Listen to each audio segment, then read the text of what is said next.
In today's video, I'm going to teach you how to use templates in FigJam. If you're new to FigJam or just want to move faster, templates are a great way to start with structure, save time, and keep your team focused. I'll walk you through how to open the template library, explore the options, and drop the one you want right onto your board, with a few tips to make the most of it along the way. First, open your FigJam file and look for the template icon in the toolbar. It's the entry point to the entire template library. Give it a click to open the panel.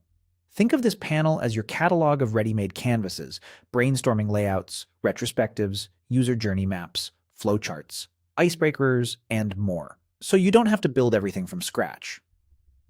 Next, take a moment to browse through the templates. You can scroll, use categories, or type into the search field if you already know what you need.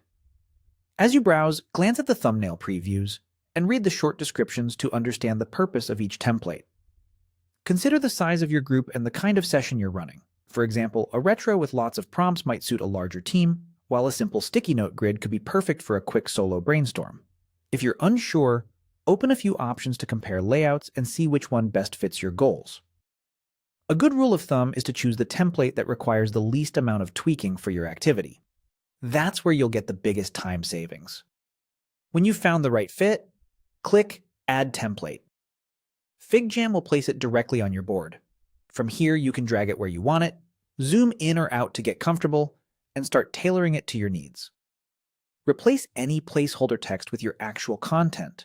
Double-click to edit sticky notes, and delete sections you don't plan to use so the canvas stays clean and focused. If the template feels too large, it's fine to remove extra frames or resize elements. The goal is clarity for your collaborators. You can also adjust colors to signal priorities or phases, keeping your session organized at a glance. And don't worry about making mistakes.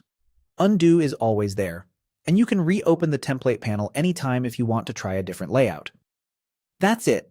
Open the template library, explore your options, and add the one you need. With just these steps, you'll kickstart your work in FigJam and guide your team with confidence. Happy jamming!